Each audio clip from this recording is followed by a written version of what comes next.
with the interior defensive line. And I actually think it's a pretty good interior defensive line class that we have this year. So why don't you give me your 5-1, your top 5 interior defensive linemen? Yeah, this was tough, man. I mean, when you look at the top 2 especially, were really, really hard to separate. But I'll start at 5. I got Chris Jenkins from Michigan at 5, a rock-solid run defender.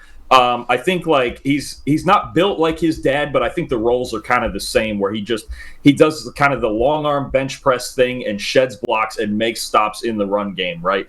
For T'Vondre Sweat, honestly, the best just pure run stop and nose guard in this draft. I just get such like a DJ Reader, Damon Harrison feel, where he doesn't fill the traditional stat sheet, but he's a monster in the middle, and was really the best run defender maybe in the entire country at any position last year. 3, I've got Braden Fisk out of Florida State. Absolutely killed the combine. I think it was a 4.7, 840 at 295 pounds, which is gross. Versatile guy, played a lot off the edge at Western Michigan, moved inside later in his career, really athletic, good pass rusher, and can just, honestly, especially, I love his ability from the backside to chase down tackles. The top 2 were the hardest part here, actually. Byron Murphy, I have at number 2. 1 year of elite production. If he keeps up the pass rush production that he had in 2023, he very well could be the best D tackle in this class. Consistent player otherwise, really helps out Sweat in the run game down there at Texas, but could be the best pass rusher. And then our guy at number 1, Johnny Jerzon Newton from Illinois, just all around, just a super athlete, former running back, makes plays in the run game and the pass game. And the one thing that caught me, I didn't realize just how durable he is, and playing through the foot injury this year. But 2 straight years, well over 700 snaps. One of the most durable D tackles despite his size. He's kind of undersized, but super athletic, super durable, big time impact in both phases of the game. I think for the last 2 years, he's really been the best defensive tackle in the country, and I'm going to leave it there, even though the difference between 1 and 2 here is really, really slight. Yeah, we actually have the same 5 players, just slightly different order in our top 5. So number 5, I'm the same as you. I have Chris Jenkins from Michigan.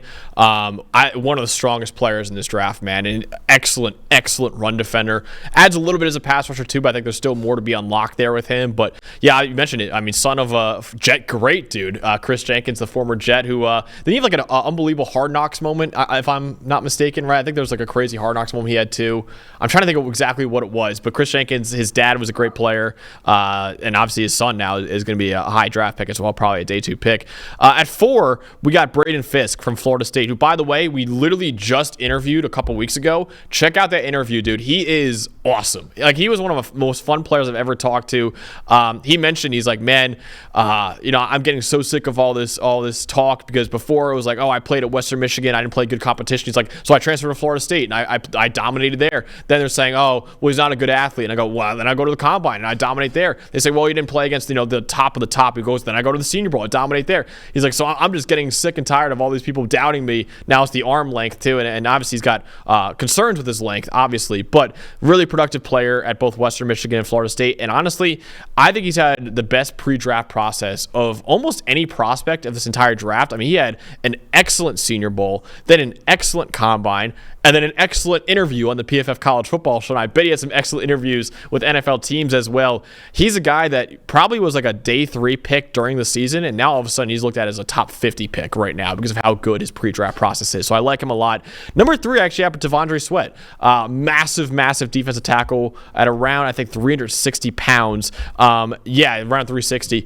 He's a guy that I don't think really gets the credit he deserves as a pass rusher. He actually was in the 95th percentile among defensive tackles this past year with a 15% pass rush win rate. So he's not a guy that like a Jordan Davis, where he's like not going to add too much at all as a pass rusher. I think Sweat actually adds a little bit as well, and obviously he's an unbelievable run defender this past year, which was what made him the best defensive tackle, I think, in college football. Obviously, conditioning is going to be an issue for him, and keeping the weight down is going to be the biggest thing for him. But if he can do that and get down to maybe 350 or 340, I think if he can stay on the field consistently, I think he's going to be a really, really good player in the NFL because he adds a pass rush element that most massive defensive tackles simply don't add, honestly. And then at number 2, I got Byron Murphy, the same as you, the other Texas defensive tackle, probably the best pass rushing defensive tackle this past year, and probably the second best overall defensive tackle behind T'Vondre Sweat, at least according to our grading. Excellent pass rusher, holds up really well in the run game as well. What I think is so crazy about Byron Murphy, that they played T'Vondre Sweat a lot at 3 tech and had Byron Murphy line up as the nose tackle because of how strong he is, man, and he could take on double teams. Usually when you have a 360-pound defensive tackle, you're putting him at nose tackle and letting Byron Murphy, the quick player, play at 3 tech. It was kind of the opposite. It just shows how strong of a player Byron Murphy is. So big fan of him. Excellent pass rusher. Still a really good run defender as well. Could take on double teams. Worthy of a first-round pick. And so is Johnny Newton, I think, from Illinois, who, again, another interview we had. Excellent interview that we had last year. Check it out if you haven't already. He mentioned that he wanted to go back to school because he wasn't going to be a first-round pick when he looked at the mock drafts, and he's going to be a first-round pick this year. So he accomplished that feat. And, yeah, wasn't able to work out, unfortunately, because of that foot injury, but he's a really good athlete, I think. Has obviously some size concerns, but he has been an incredibly productive player, both as a pass rusher and as a run defender. He's one of those guys where you turn on his tape and you're like, man, I know there's some size concerns there, but he's just so freaking dominant in the Big Ten that it almost doesn't matter for me. So I'm taking him. You could take him top 10, top 15, and I wouldn't hate it, honestly, Johnny Newton. I think he's a really, really good player. But who is the sleeper, Dalton, that you have in this defensive tackle group? Ooh, there's plenty to pick from because it's really kind of a gritty group. But I'm going to take you to the alma mater real quick, Max. Let's go down to Florida Atlantic and talk about the biggest number 8 on a jersey I've ever seen in my life. Big Evan Anderson in the middle. He measured out shorter than I thought at his pro day. Actually, only 6'1", but 6'1", close to 340.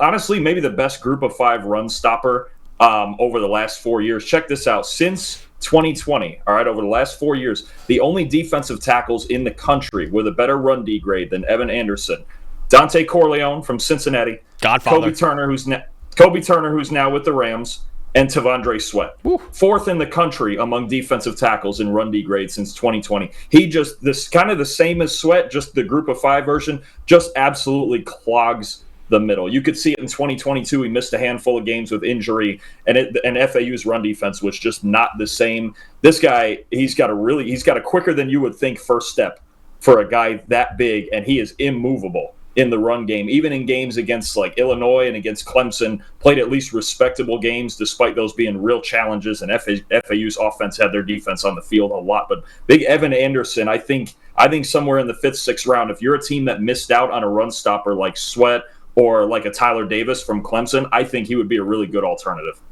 Yeah, I'm a big fan of him as well, so I don't think you're being too much of a homer picking him there. But the guy I'm actually going to go with, Dalton, is a guy that was a projected first-round pick entering this season, and probably DT2, at least for me, behind Johnny Newton.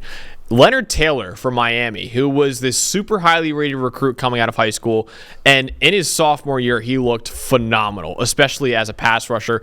And he still was a really good pass rusher this past season. He just kind of took a step back as a run defender, but right now he's being projected as a 4th-round pick, and man, if he can really stay consistent and show those flashes like he did as a sophomore more consistently, you could see a guy that is worthy of being a 1st or 2nd round pick, and I think he could be a steal on draft day, honestly. Really good power, really good explosiveness, just really raw in terms of his hand usage and his pad level right now, but man, he's got really good tools. Didn't really test out as well as I expected for him. I think he tested out as like a 73rd percentile athlete, according to Kentley Platt's relative athletic score. But like I said, dude, I mean, he has a 99th percentile pass rush win rate over the last 2 years. I mean, he truly has some special plays as a pass rusher and special movement ability. Trevor Sickman put it perfectly, I think, in the draft guide. Said he looks like a supersized linebacker out there sometimes when he's rushing the passer, which is really rare for a 300-pounder. So I think Leonard Taylor, again, he had kind of a down junior year, which is why he went from a projected 1st-round pick to a projected day 3 pick. But I still think there's a lot to work there as a pass rusher and run defender. You just kind of hope he kind of figures it out in the NFL, because I think there's a lot of stuff to work with Leonard Taylor.